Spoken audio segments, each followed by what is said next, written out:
Is this thing on? Yeah, it is. Okay. Hey, what's up, y'all? It's your boy, the journalist, Cutface Carlton or Jamal, and wanted to talk today about why does nobody see aliens? Like, supposedly, there's nobody has actually seen pictures. Like the term UFO didn't rise to like the 50s till Area 51 was built till Roswell. But there's ancient Egyptian hieroglyphs that show helicopters, flying.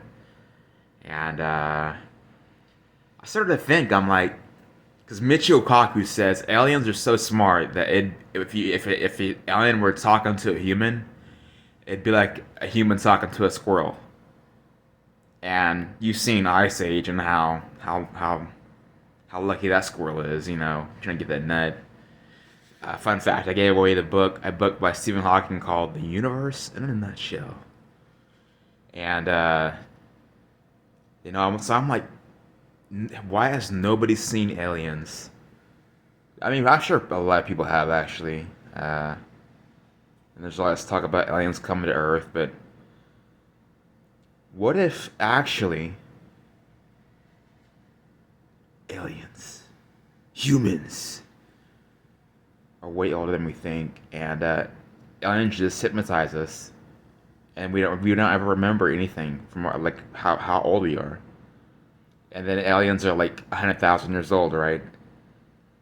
And then we're just sitting here like not as developed mentally as they are, in brain capacity. Because if you watch Men in Black, the one guy, they have a transcoder that translates every language in the universe to any language you want. And what does Agent K say to Agent J? He says, "The human brain is so primitive that we shouldn't even be allowed to have this technology." And so that got me to thinking. I'm like, oh, I already figured out how to make the lighter that is capable of lighting somebody on fire, their whole body on fire, and just extracting the energy out of their body. I figured that out already.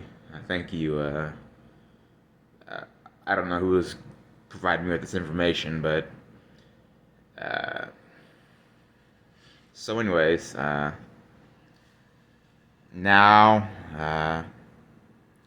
I'm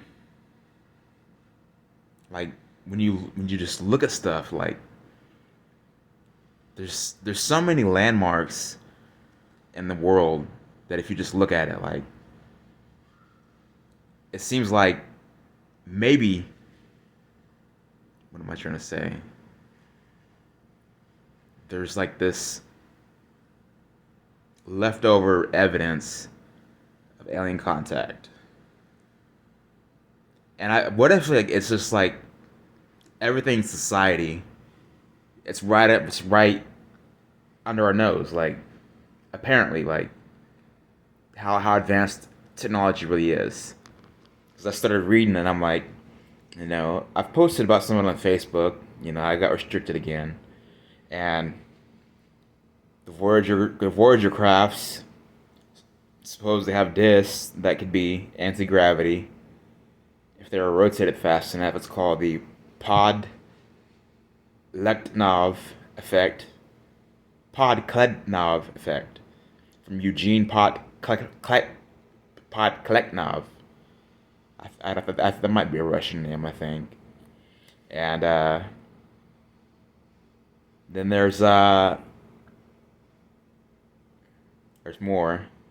I don't want to say it though, because I'm slightly competitive, and in my mind, everyone's working on UFOs. Like it's a new in thing to do. Like, and I'm like, I totally want to run the spaceship race, baby. Like, if I had a spaceship that I learned how to build at Sarcasm University, I'd probably help a few people out, building their own, so they could like boom, boom, boom, boom, boom, boom, out in outer space. But I'd want that the second place prize for me. I don't really want to be remembered for winning the spaceship race or anything, but you know, One is not a winner when two nobody remembers. So I read an article that said the presidents know how to use hand movements to hypnotize the audience, and they can like eject energy out of their hands or something. Everything, everything that's secret is like it's like in parables. So it's not really what you read at face value. You have to read more and more, and as you're reading more and more, it contradicts what you learned previously, and you learn the truth, and you're like, oh, now it makes sense. And so,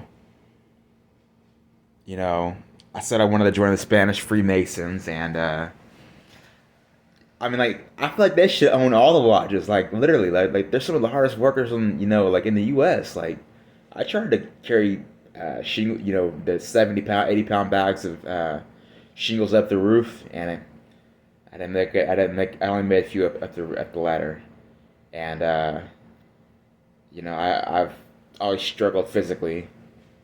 I can run pretty fast, if I try at it a long time. Some days are better than the others, but my lungs get congested and I start puking up phlegm, like sticky stuff, and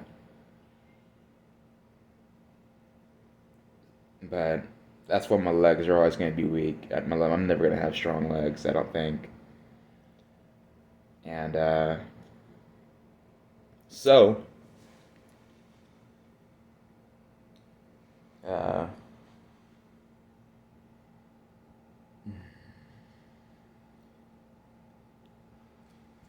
Oh yeah, I was talking about the presidents, how they know how to use hand movements to hypnotize the audience. Freemasons, Spanish Freemasons, like you can look in New York and there's lodges. There's a Masonic lodge a few miles from where I'm at right now, but people think it's satanic. And I heard that they can create shadows on the walls, like it looks like there's like demons on the walls. So I'm like, yeah. Now I know what my ex has been studying. And then I read Angels and Demons. Adults have some of the. You never stop playing. Like if you're a kid and you're watching this, adults never stop playing. Like you just get older and your way of scaring younger people just gets more sadistic.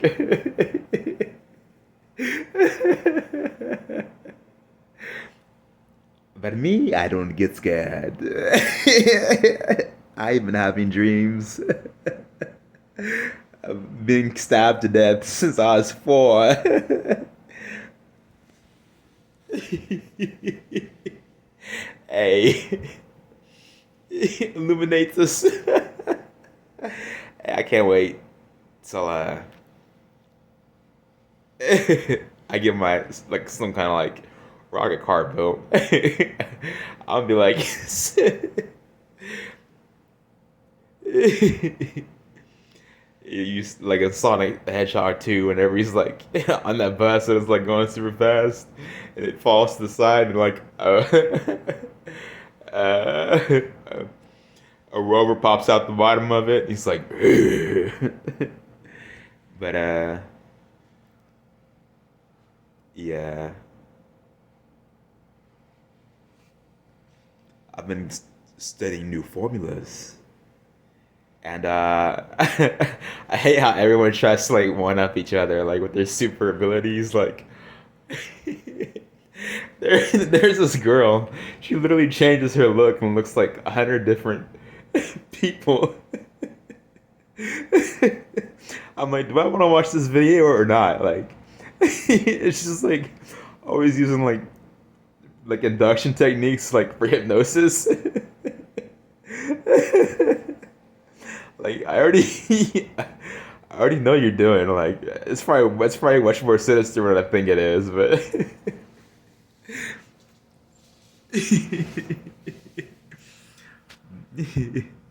it's a bird. Look, it's a bird. It's a plane. No, it's just a very angry person coming up behind you. I know people. I have connections. Oh my gosh. Hey, uh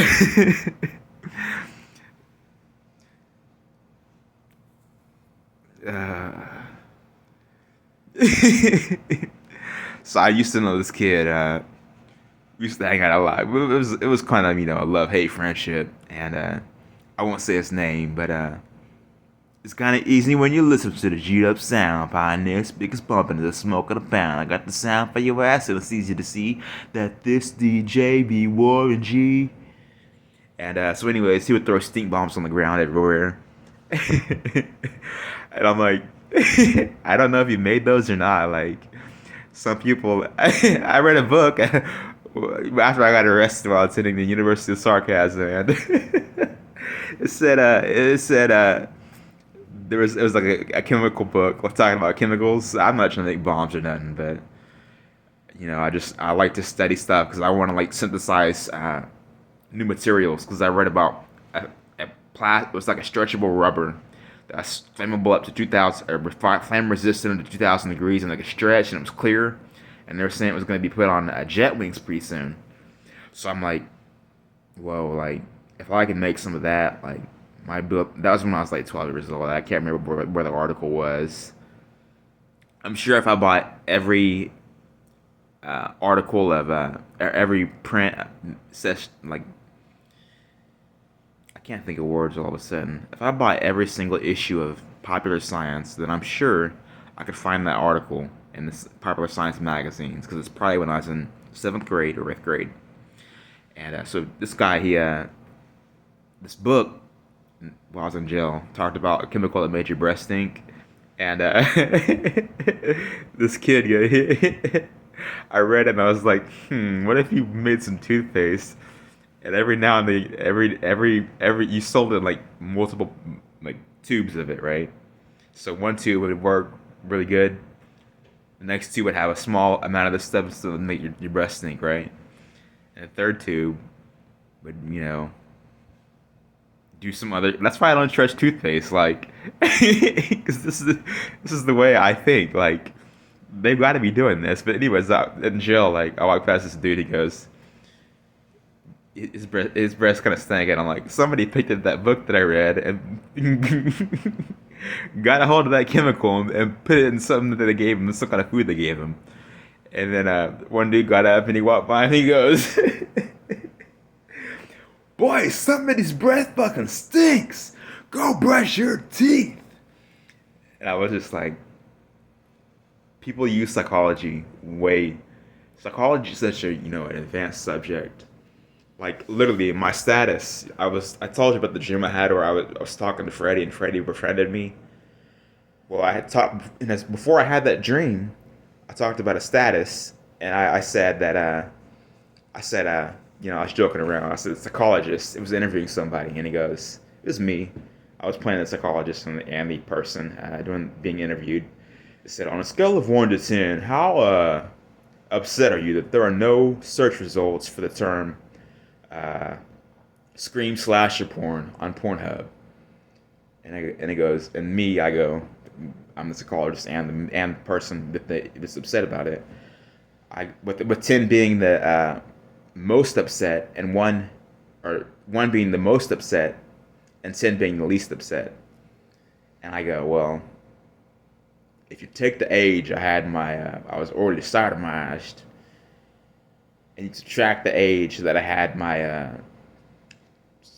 stomach sliced up and I have my testicle distended, then you'll have your answer. And the psychologist goes, well, how old are you when you were already sodomized? And I go, 4. And he goes, okay. How old were you when you had your stomach sliced up and had your testicle descended?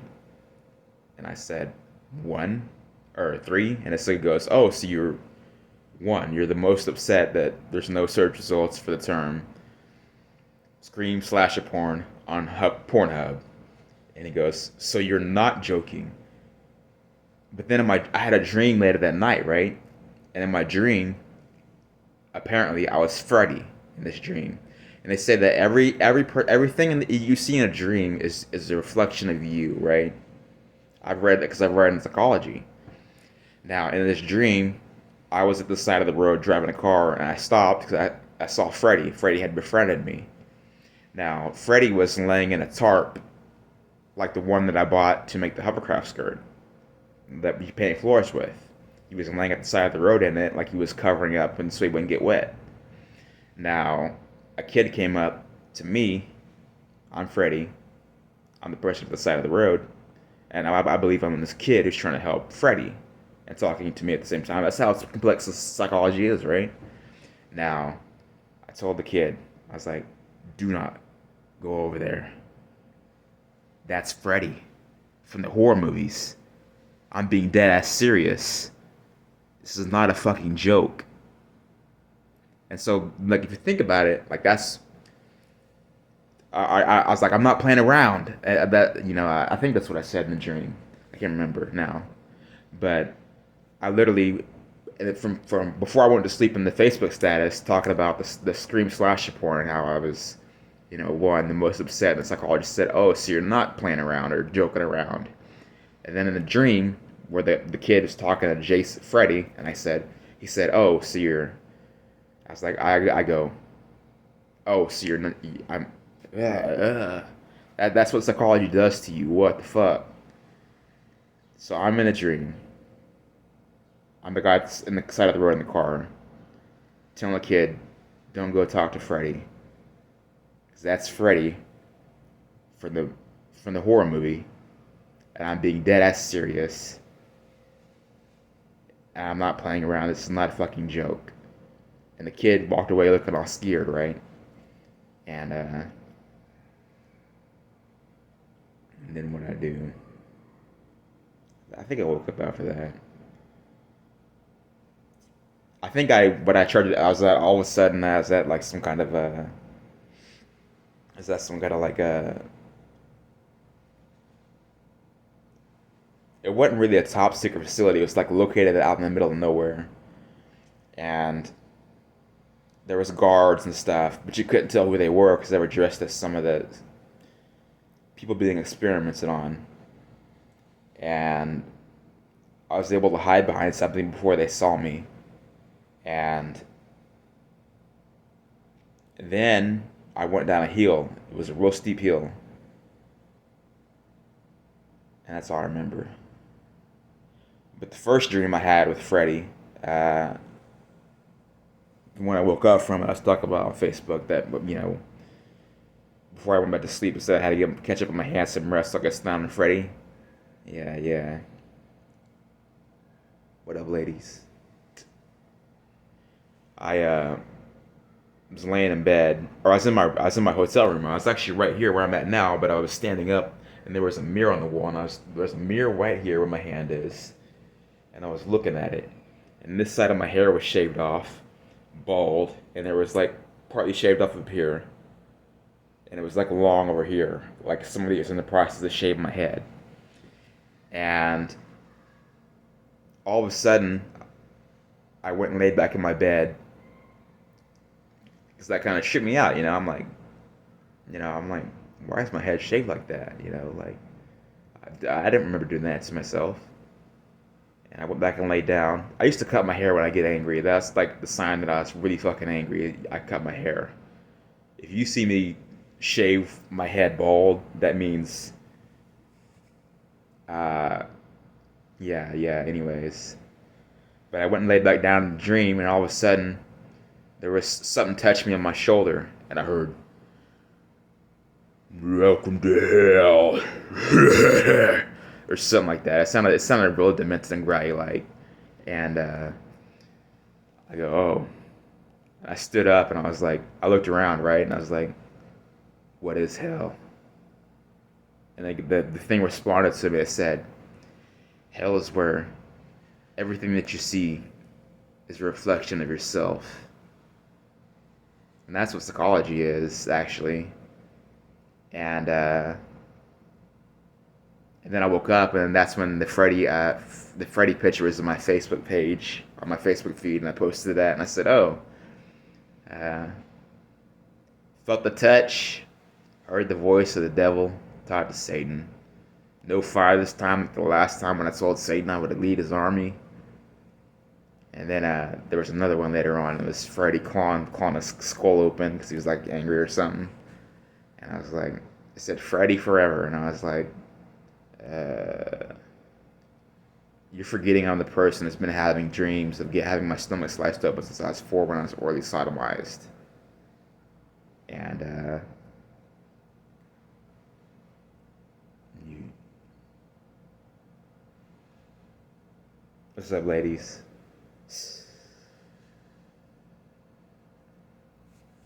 All right, take the blue pill, y'all.